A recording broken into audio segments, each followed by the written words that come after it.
Hi viewers. இன்னைக்கு பிப்ரவரி 28 சிறகடிக்க ஆசை serial என்னாச்சுன்னு சொல்லி பார்க்கலாம்க்கு முன்னாடி எங்க சேனல் சப்ஸ்கிரைப் பண்ணாதவங்க மறக்காம சப்ஸ்கிரைப் பண்ணுங்க. இன்னைக்கு என்ன அப்படின்னு சொல்லி பார்த்தீங்கன்னா, இங்க வந்து சத்யா வந்து முத்துவ வந்து பார்க்க வர்றாருல. அப்ப அந்த ரூ. 1,00,000 எடுத்து வச்சோனே, "இது வேணுனா எடுத்துக்கோங்க. இந்த காச எடுத்தேன்னு சொல்லி தானே என் கைய உடைச்சு விட்டீங்க.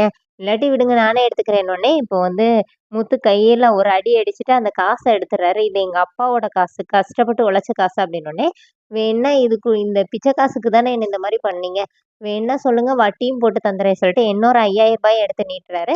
அப்போனே முத்து என்ன சொல்றாருன்னா, "இங்க பாரு இந்த காசு எங்க அப்பா வந்து கஷ்டப்பட்டு உழைச்சது. ஆனா நீ இப்ப இன்னொன்னு சொன்னியே பிச்சை காசு, அதுதான் இது. இத நீ தூக்கிட்டு போ" அப்படின்னு சொல்லி அத தூக்கி எறிஞ்சிடுறாரு.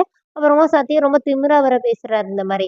"நீங்க சொல்லி நான் கேட்கலன்னு சொல்லிட்டு அக்காவ அனுப்பி இந்த மாதிரி எனக்கு அட்வைஸ் பண்ற வேலையெல்லாம் வச்சுக்காதீங்க. எனக்கு என்ன பண்ணணும்னு தெரியும்" அப்படிங்கிற மாரி ரொம்ப ஓவரா பேசிட்டு அங்கருந்து போயிடுறாரு.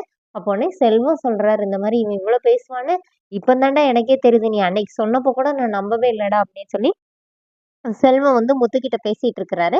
இங்க வீட்ல என்ன ஆகுதுன்னா, மீனா வந்து அந்த பூ கட்டுற ஒருத்தவங்க வந்து மீனா கிட்ட பூவ வாங்கிட்டு காச குடுத்துட்டு போறாங்க. அதுக்கு விஜயா வந்து, "இதுக ஒரு வாடகைனாச்சும் தருதுகளா? வீடு வரைக்கும் வந்து இது பண்ணிட்டு இருக்காங்க. இவ வைக்கிற பூனால இட்லி மாவுலலாம் அந்த வாடை அடிக்குது" அப்படின்னோனே, இப்ப அண்ணாமலை என்ன சொல்றாருன்னா, "மல்லிகைப்பூ மாரி இட்லி வேணும்னா, அப்ப அந்த மணத்தோட நம்ம சாப்பிட வேண்டியதானே" அப்படின்னு சொல்லிட்டு இருக்கிறாரு. இப்போ முத்து கொண்டு வந்து அந்த காச கொண்டு வந்து அவங்க அப்பா கிட்ட குடுக்குறாரு.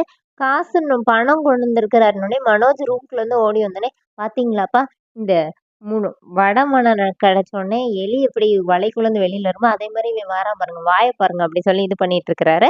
அப்புறமா ரவி, ஸ்ருதி எல்லாருமே அங்க வந்துடுறாங்க. திருடு போன காசுனோனே ஆளாளுக்கு கேள்வி கேட்க ஆரம்பிக்கிறாங்க. "அத எப்படி கம்ப்ளைண்டே குடுக்காம உங்களுக்கு காசு கொண்டு வந்து தருவாங்க?" அப்படி இப்படி சொல்லிட்டு ஒவ்வொருத்தரா மாத்தி மாத்தி கேட்கும்போது, ஒவ்வொருத்தருக்கும் முத்து வந்து சரியா பதில் குடுக்குறாரு. அப்புறமா எனக்கு தெரிஞ்ச ஒரு போலீஸ் கிட்ட சொல்லி வச்சிருந்தேன்ப்பா. அவர் தான் காச மட்டும் தான் கொண்டு வந்து குடுத்துட்டு போனாருன்னோனே, இப்ப விஜயா என்ன கேட்குறாங்கன்னா, "அந்த திருடன் எங்கடான்னோனே, அவன் ஜெயில்ல இருப்பான்னோனே, என்னடா உன் பொண்டாட்டி என்ன ஜெயில்ல போய் சோறு சாப்பிட சொன்னா, நீ இப்ப என்ன ஜெயில்ல போ சொல்றன்னோனே, ஆமாம்மா திருட்டு காச தான் தருவாய்ங்க. திருடனையுமா என்ட்ட கொண்டு வந்து தருவாங்கன்னோனே, அவன் அன்னைக்கு என்ட்ட இருந்து பேக்க பிடிச்சிட்டு போம்போது, என் கையில நகத்த வச்சு கீச்சி விட்டு போயிட்டான்டா. அந்த தழும்பு இன்னும் கூட இருக்குது. அவன நல்லா 4 அடி அடிக்கணும்" அப்படிங்கிற மாரி சொல்லிட்டு இருக்காங்க.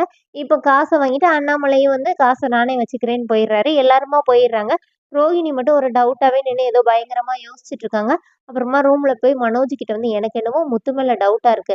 அது எப்படி திருட்டு காசு வந்து அப்படியே கொண்டு வந்து குடுப்பாங்க? கொஞ்சம் காசு செலவு பண்ணிட்டு தான் குடுப்பாங்க. ஒண்ணு முத்து தான் ஆள் வச்சு திருடி இருக்கணும். இல்ல முத்துக்கும் இந்த திருட்டுக்கும் என்னமோ சம்மந்தம் இருக்கணும்" அப்படிங்கிற மாரி மனோஜ் கிட்ட பேசிட்டு இருக்காங்க. இது எல்லாத்தையுமே வெளியில நின்னு மீனா வந்து கேட்குறாங்க. அதோட என்னோட எபிசோட் ரன் பண்ணிட்டாங்க.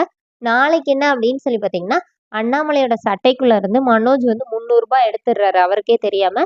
இப்ப அண்ணாமலை வந்து பாக்கெட்ல ரூ. 300 வச்சிருந்தேன் அத காணோம் அப்படின்னு சொல்லி விஜயா கிட்ட சொல்லிட்டு இருக்கிறாரு. விஜயா நேரா பார்க்குறாங்க. அங்க மனோஜ் நிக்கிறாரு. மனோஜ் அப்படியே திருட்டு முழி முழிச்சு நிக்கும்போது விஜயாக்கு புரியுது இவன் தான் எடுத்திருப்பான் அப்படின்னு.